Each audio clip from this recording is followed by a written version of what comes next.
Furaha ya ushindi wa goli moja kwa bila inaonekana kama imenyong'onyesha hivi, maana mashabiki wengi wamekuwa wakilalamika, wanaonekana vikao vimekuwa vingi, inaonekana kama nyinyi ndio mmefungwa kushinda goli moja, inaonekana kama mmefungwa hivi.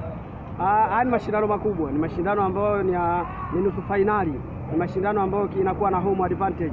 Kwa hiyo unapoanzia nyumbani unahitajika, ili uweze kufuzu, unahitajika upate idadi kubwa ya magoli ili uweze kufuzu, kwa sababu nusu finali ya pili unamalizia ugenini. Kwa hiyo huwezi, home advantage ni mwenyeji atahitaji ni kuitumia. Ni kwa hiyo ushindi mwembamba wa goli moja, kiufupi mashabiki wengi ni wa Simba imewaumiza, mpaka wachezaji wenyewe pia imewaumiza, kwa sababu hayakuwa matarajio yao. Matarajio yao walikuwa tegemea kuanzia ni goli 3 ni kwenda juu, ili kujiweka kwenye lengo nzuri ya kuhakikisha ndio wanakwenda ni kuimaliza nusu finali ya Afrika Kusini. Kiufundi unaionaje Simba ilivyokuwa inacheza leo? Tuzungumze kwa jicho la kiufundi. Ukiangalia mechi ya leo ni mechi ambayo wachezaji, benchi la ufundi wote akili yao ilikuwa ni katika mechi ya leo. Ndio maana ukiangalia ni position Simba ameongoza. Tafsiri yake ni nini? Kwamba Simba alitaka mechi, lakini mpira una matokeo matatu, na katika matokeo matatu Simba amepata tokeo moja, maana ameondoka na pointi 3, lakini ni dakika 45 za kwanza, bado dakika 45 za pili ambazo atakwenda ni kuzimalizia Afrika Kusini. Kwa hiyo kiujumla Simba mechi alitaka kuanzia yeye, viongozi mpaka na benchi la ufundi, na ndio maana unaona ndani ya dakika 90 Simba ni position ameongoza. Dakika za jioni kabisa anawanyong'onyesha wana Simba. Hilo siwezi ni kumlaumu, kwa sababu sio mchezaji ni wa kwanza ni kufanya ni kama hivyo. Kuna wachezaji wakubwa duniani ishawatokea, Lionel Messi shamkuta, Cristiano Ronaldo shamkuta.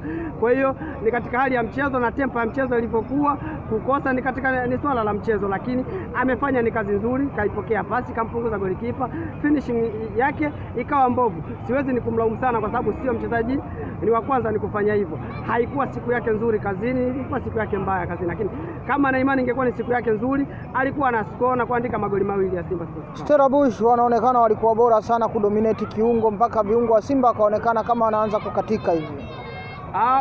Ukiangalia Stellenbosch anachokifanya inaonekana dhahiri shahiri kwamba ni walisoma Simba, uimara wake uko wapi, ubora wake uko wapi, na madhaifu yake yako wapi. Yeye alikuja ni kucheza na plan A ya kwanza, kwamba ugenini nikipata sare inanifeva zaidi, kama timu itakubali kufungwa basi nitoke na matokeo matatu. Lakini Stellenbosch alichokuja kwamba na ile plan A, kwanza nipate matokeo, kwanza ni dominate mchezo, nihakikisha mchezo leo siupoteze, lakini kwa bahati mbaya ameupoteza. Na ndio maana baada ya kufungwa ile goli sasa alianza kufunguka, kuangalia namna gani anaweza akasawazisha goli, lakini kutokana uimara ni wa Simba Sports Club, uimara ni safu ni ya ulinzi ya Simba, na viungo ni wake wote wakabaji, anatoka na pointi 3 muhimu. Stellenbosch kama mgeni, lakini ameonekana yeye hapotezi muda. Simba dakika wakati kadi zikiyoyoma ikaonekana kabisa wanapoteza muda, wakihitaji hizo goli moja muhimu kabisa. Hapa ndio inabidi niliweke sawa. Unajua ni tofauti na mtu alichokuwa nacho mkononi na ambao hana kabisa mkononi. Kwa hiyo Simba ni walivyoona kwamba okay, tuna goli moja na ni goli moja muda wote naweza likarudi. Kwa hiyo tunahitaji tutumie ni muda mwingi kuhakikisha ni tunapoteza muda, ili hata ile goli moja tulilopata tubaki nalo na tuondoke na pointi 3 muhimu. Stellenbosch walichokifanya kwamba sisi tayari tulishafunga, tujaribu kupushi kuangalia namna gani ni tunaweza tukapata angalau hata ni kusawazisha hii mechi tutoke sare. Pushi yao, jitihada yake ya mwalimu kufanya mabadiliko mengi uwanjani, lakini bado haikuzaa matunda. Simba ameondoka na pointi 3 muhimu.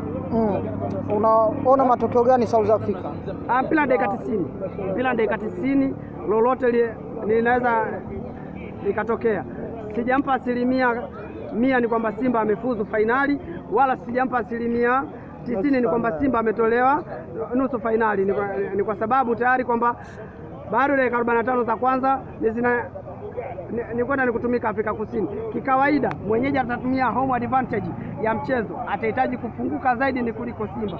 Kwa Simba kwanza atakwenda na plan B, kulinda kwanza alichokuwa nacho, akipata nafasi ya kuitumia kupata goli kwake itakuwa ni ahueni, lakini plani ya kwanza Fadu atakayofanya ni kudominate kile ambacho alichokipata katika ardhi ya Tanzania. Kwa hiyo Stellenbosch atakachokifanya atafunguka zaidi kuhakikisha kwamba anapata matokeo katika uwanja wake ni wa nyumbani, ikiwezekana yawe ni matokeo ya idadi ya magoli makubwa, ni magoli mengi, kwa sababu kama atashinda naye 1-0 ni kama aliposhinda Simba.